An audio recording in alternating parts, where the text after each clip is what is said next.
My name is Sandy Adamitis, the social media director for the Page International Screenwriting Awards, and your host for the Writers Hangout, a podcast that celebrates the many stages of writing, from inspiration to the first draft, revising, getting a project made, and everything in between. We'll talk to the best and the brightest in the entertainment industry and create a space where you can hang out, learn from the pros, and have fun. Hi, I'm Sandy Adamitis. Hi, I'm Terry Sampson. Terry, how was your week? Pretty good. How about you? Would you like me to elaborate? Writers, I'm laughing because I just said I have nothing to talk about in my week, and Terry just threw me under the bus. Okay, Terry, we're just going to go right into our story today. Okay. That is about Chinatown. One of the most famous last lines in film is, "Forget it, Jake, it's Chinatown." Do you remember that last line? I do. It is great. Chinatown was written by Robert Towne, directed by Roman Polanski, and starring Jack Nicholson and Faye Dunaway. That famous last line almost didn't happen. I didn't know that. Why? Okay, we'll step back and let's talk about Robert Towne first. Okay. The writer of Chinatown. Robert Towne was born on November 23rd, 1934, and besides being a screenwriter, he is also a producer, director, and actor. I didn't know he acted. I don't remember him acting. Yeah. Robert started by writing a movie for Roger Corman. Robert says, don't be impressed that he got a movie made right when he was actually starting out, because it was a Roger Corman film. And Roger, as Robert would say, will give anyone a chance because he doesn't pay anybody more than $2, which is very true. And just a little side note on Roger Corman, who we should do a podcast on him someday. Okay. Who he's currently 96 and has been called the Pope of Pop Cinema, and is known as a trailblazer in the world of independent films. Some examples: the 1949 The Wasp Woman, written by Leo Gordon; The Haunted Palace, which was made in 1963 and written by Charles Beaumont and starred Vincent Price; and The Tomb of Liege. I'm not sure if I'm pronouncing that right, but that's from 1965 and written by Robert Towne. It also starred Vincent Price and was about a man's obsession with his dead wife that drives a wedge between him and his new bride. That can happen. Yes.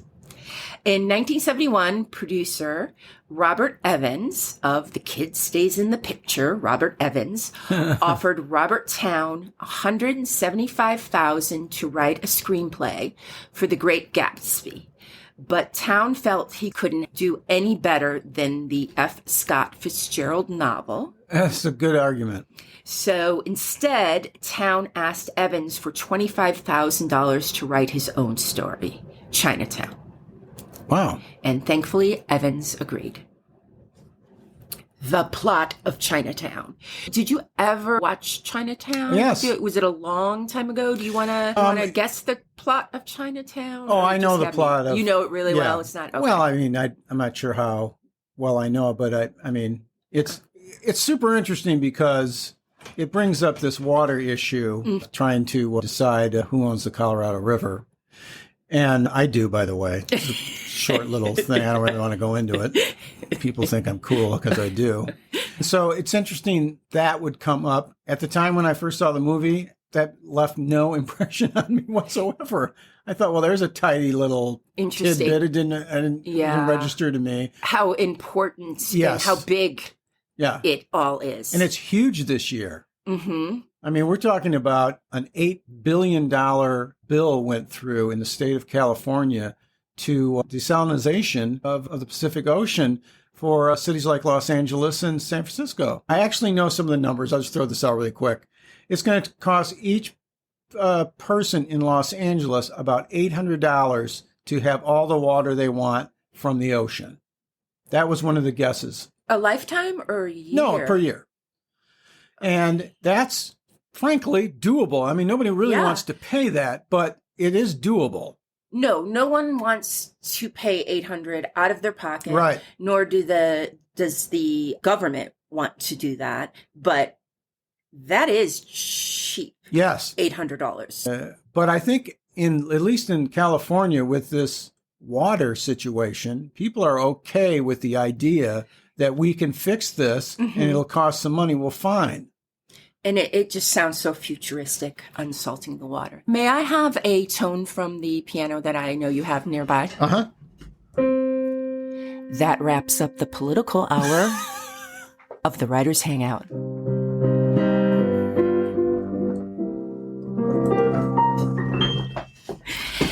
The plot of Chinatown. Chinatown is set in 1937 Los Angeles. By the way, spoiler alert. And follows private investigator Jake Gittes, played by Jack Nicholson, as he investigates the murder of Hollis Mulwray. One thing I would like to say to Robert is easier last names, please. Gittes and Mulwray. Okay, Gittes is Jack Nicholson. Hollis Mulwray is a city water engineer whose wife, Evelyn, Faye Dunaway, is the daughter of Noah Cross, played by John Huston, one of LA's most powerful businessmen. Cross is behind a conspiracy to manipulate LA's water supply for his own personal gain and murdered his son-in-law to keep it quiet. What Cross did was have Los Angeles's water secretly withheld from the farmers in the San Fernando Valley and dumped into the ocean in order to dry up the land. This then allowed Cross to buy up land cheaply, irrigate the land properly, and expand the city of Los Angeles. That was that complicated plot in there. Mm-hmm. Oh, then there is the complicated relationship between Evelyn and her sister Catherine, as she is not just her sister. Catherine is also Evelyn's daughter. She was raped by her father when she was 15. When Jake finally confronts Cross, get ready for one of the biggest downer endings in movie history, Evelyn tries to flee with Catherine, and Jake can only look on helplessly as the LAPD gun down Evelyn, as Jake watches Cross comfort Catherine and take her into his custody. One of his former LAPD colleagues tells him, "Forget it, Jake.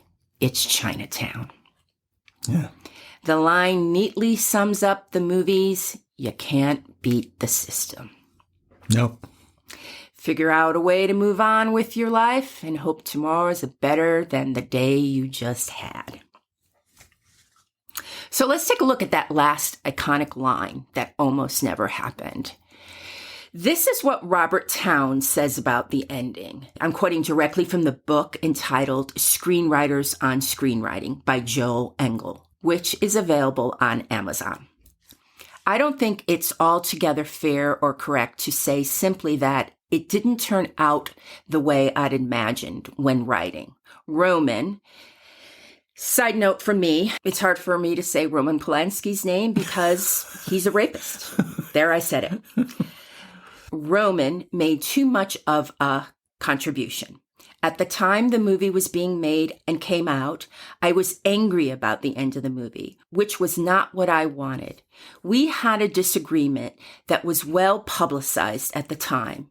In hindsight, I've come to feel that Roman was probably right, that I don't think that what I had in mind could have been done, that the ending with the ambiguity and the ambivalence that I had in mind simply could not satisfactorily be done at the tag to a movie with that much complexity. The end had to have a level of stark simplicity that at the time I thought was aggressively melodramatic. Roman rightly believed that the complexities had to conclude with a simple severing of the knot. Here's what Robert Towne wanted the ending to be. Again, from the same book, Screenwriters on Screenwriting. My ending originally had Evelyn, Faye Dunaway, kill her father, Houston, and be unable to tell why, which was to protect her daughter, so that she had to go to jail. Gittes couldn't help because Evelyn didn't want to harm her daughter by discussing the incest as the motive. Everything else would have been the same except for the ending. It even had a nice line of dialogue in it. There was a lawyer who early in the film declines an offer to have his cigar lit. He says, "No thanks. It's one of two things I always do myself." Later, when it's clear that the lawyer can't help Evelyn and that she's going to jail for the rest of her life, Gittes asks him what the other thing is that he always does himself. "Put on my own hat." And with that, Gittes puts his hat on and walks out of the office. Accept responsibility for your actions. It was good, but it's more of a literary ending and very difficult given the complexity of the cinema story to do that adequately. What I wrote was good, but Roman, I now think, was right in recognizing that it was excessively complex. I thought the writers would be interested in learning where the idea of Chinatown came from. I have no clue. This is from the same book, Screenwriters on Screenwriting. Towne said it was a combination of things. There was an old magazine called West that the LA Times published with the paper every Sunday. Looking through it one day, he came upon a bunch of photographs, one of a green Plymouth convertible under a streetlight in front of a department store, one of a Packard convertible in front of a Pasadena mansion, and one taken near a train station. They were accompanied by prose from Raymond Chandler's novels describing Los Angeles. In reading those words and looking at these pictures, Towne realized that he had in common with Chandler that he loved LA and missed the LA that he loved. It was gone, basically, but so much of it was also left. The ruins of it, the residue were left. They were so pervasive that you could still shoot them and create the LA that had been lost. Later, one day, Towne was walking up the hills in Pacific Palisades. Towne said, "It happened to be one of those days like the days had been when I was growing up in San Pedro. I could smell the ocean coming in, even though I couldn't see it. And the salt water sort of mingled with the weeds and the chaparral and the mustard plant and the eucalyptus trees on the hill. And I remembered that when I was growing up, you'd go driving and smell the orange blossoms and tar in the road. The city was so beautiful." At around the same time, a developer was trying to take over Benedict Canyon, and Towne and Quincy Jones tried to fight it together. It just so happened that Towne was trying to beat City Hall while reading a book titled Southern California Country by Carrie McWilliams. There's a chapter in it called Water, Water, Water, which was about how, which you were just describing, Terry, was how we in 1905 had destroyed the Owens Valley so that we could bring the water here, so that speculators could use it for San Fernando Valley. Now, I think I interrupted you before. The ending, you kind of liked. I like the alternative Robert ending. Towne's ending. I feel like it's a more moral way to go on it. Well, up to this point in which you just explained it, which I've enjoyed quite a bit, is that I thought it said, have you not learned anything? Maybe it was my draw to, who's the lead in this movie? Jack Nicholson. I look at it as Jack Nicholson's draw to me as I was watching him. And I kind of watched him getting beaten up, sometimes literally in this movie. And yes, the nose. Yeah. It's very famous. Yeah. And so I sort of was following him. So in the end, I felt like the movie was telling of his tale, but I don't agree with that now. Right. That there was a lot more to it. And the people that are listening to us talk don't know the system that works between you and I. And sometimes that's 5 minutes before we start this recording. Mm-hmm. You would say to me something along the lines of, this is going to be about Chinatown. Right. That's the amount of information time I have. I got a little more time this last time, but when the minute you said that, I reconnected to the water system, just like, Mm-hmm. and said, wow, this thing just keeps playing. Yeah. People who have not seen Chinatown know all about Chinatown. Mm-hmm. It's famous in that Yeah. realm also. I don't think there's many movies out there that people who have not even seen know what it's about. The incest, Los Angeles, Jack Nicholson. You could take Chinatown for 100. Yeah. And keep going for days. My resources for this story are Wikipedia, Looper.com, an article by Jim Raleigh, the website /film, and an article written by Mark Schutt, and the book Screenwriters on Screenwriting by Joel Engel. Well, I'd like to take a moment, if I could. Sure. And give a special shout out to someone who calls themselves Stuff by the Elevator. Ah. They checked in on an Instagram to tell us that he enjoyed our last episode with 2 exclamation points. Aw, that's so nice, yes, too. And also Barb at Never Too Late 45, which I want to figure out, but I'll do it later. Not sure what that means. Do you have any ideas? She's 45?